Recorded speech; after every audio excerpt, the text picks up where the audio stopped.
नमस्कार। पिछले 2 दिनों से मुझे यानी सुभाष चंद्र को भी कुछ लोग इस देश के ऐसे लोगों से जोड़ के देख रहे हैं या दिखा रहे हैं जिन्होंने अपने देश के फाइनेंशियल सिस्टम को किसी न किसी प्रकार से निचोड़ा है, किसी न किसी प्रकार से उनके पैसे लेकर के स्वयं के लिए महल, जहाज़ सब कुछ खरीदे हैं।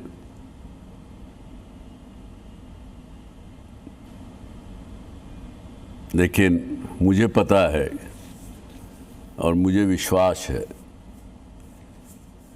जो प्यार, जो शुभेच्छा आप सब लोगों ने मुझे दी है, उसके कारण से हमारे ग्रुप ने जो मुसीबत हम पर 24 जनवरी 2019 को आई, एसेट और लायबिलिटी मिसमैच होने के कारण,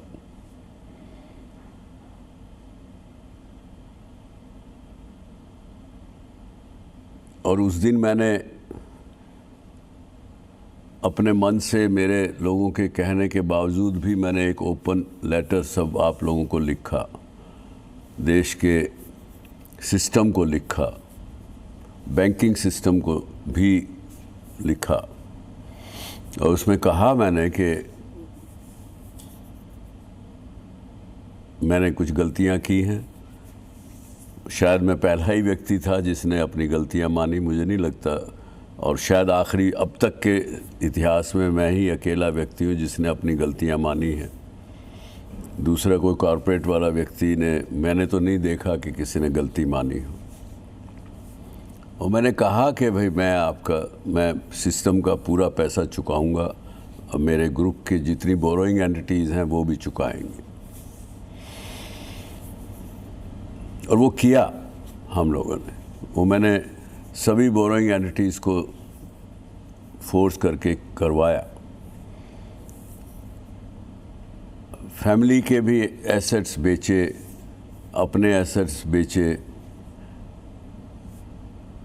कंपनी जी बेच दी थी लगभग, कुछ हमने रखा नहीं,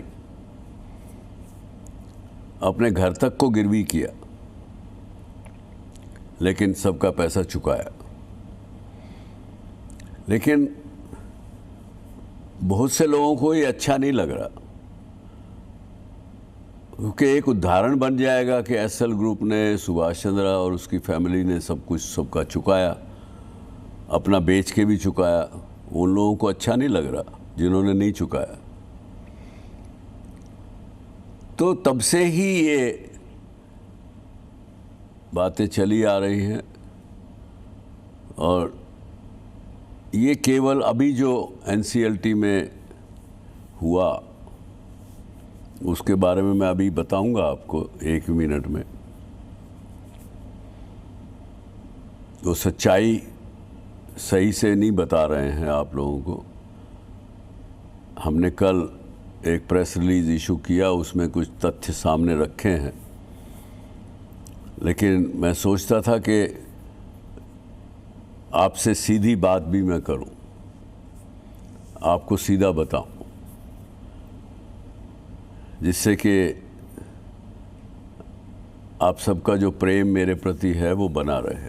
और मुझे विश्वास है, मुझे कोई परेशानी नहीं है कि मेरी जो रेपुटेशन है उसको जो लोग बिगाड़ना चाहते हैं वो इतनी आसानी से बिगड़ेगी, क्योंकि सच्चाई दोस्तों अल्टीमेटली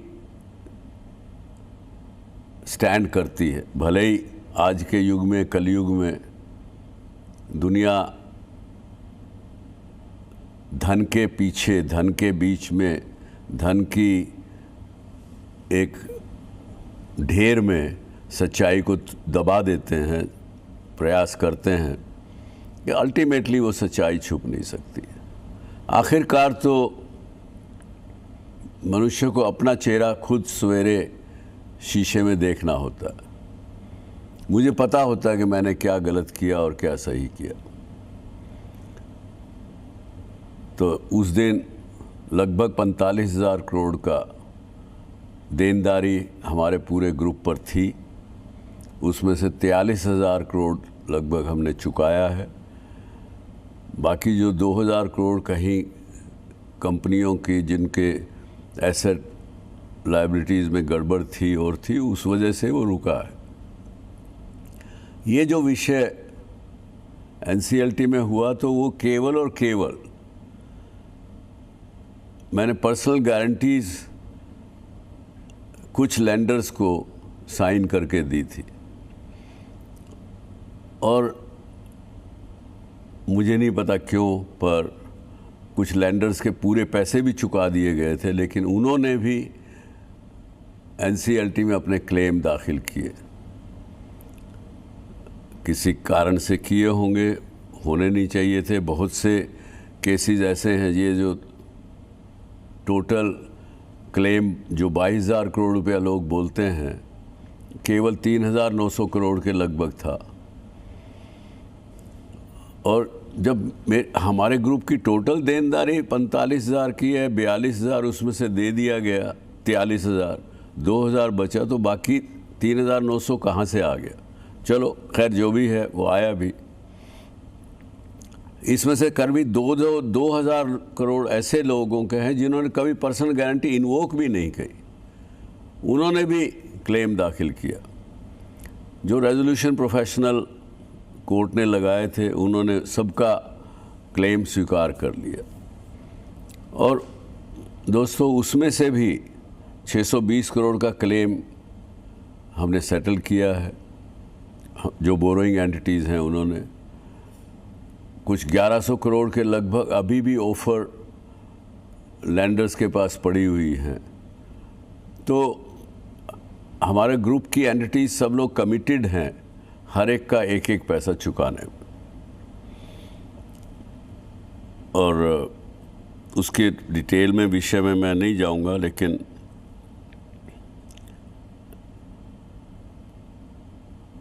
मेरा ये मानना है और यही बुज़ुर्गों ने सिखाया है कि जिसका देना है उसको दिया जाए।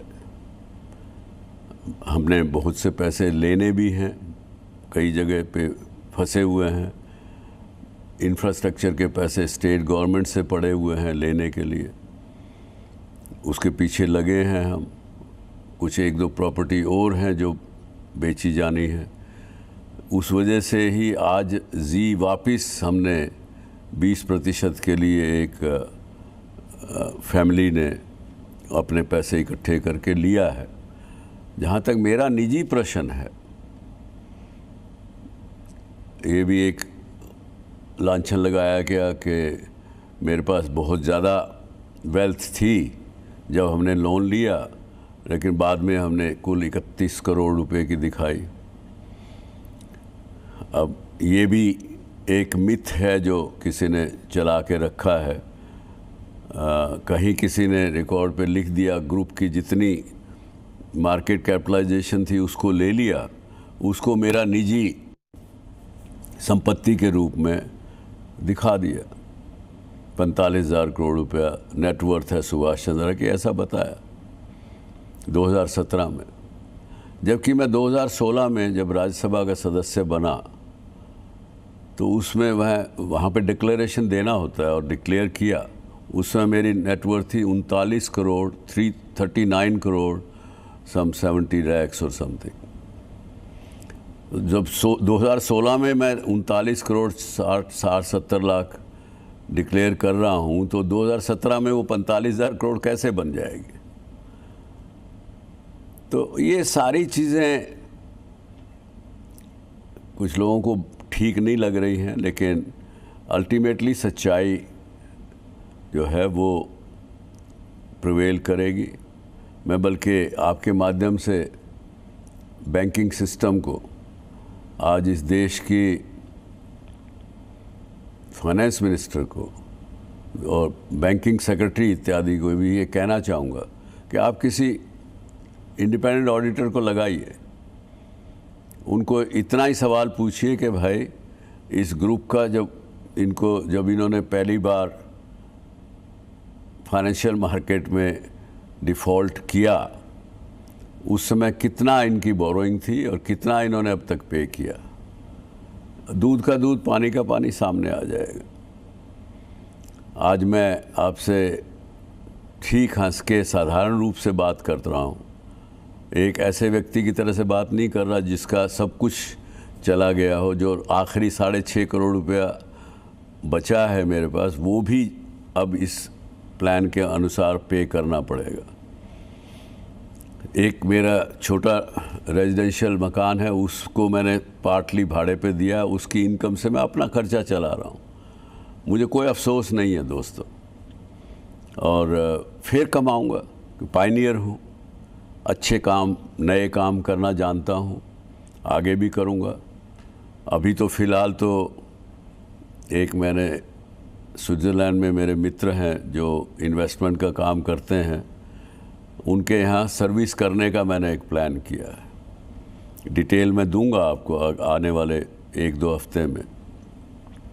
उनकी इन्वेस्टमेंट भारत में और कहीं पे भी कुछ भी होगी तो वो देखूंगा, जिससे कि अपने आप को दोबारा इस्टेब्लिश कर सकूं।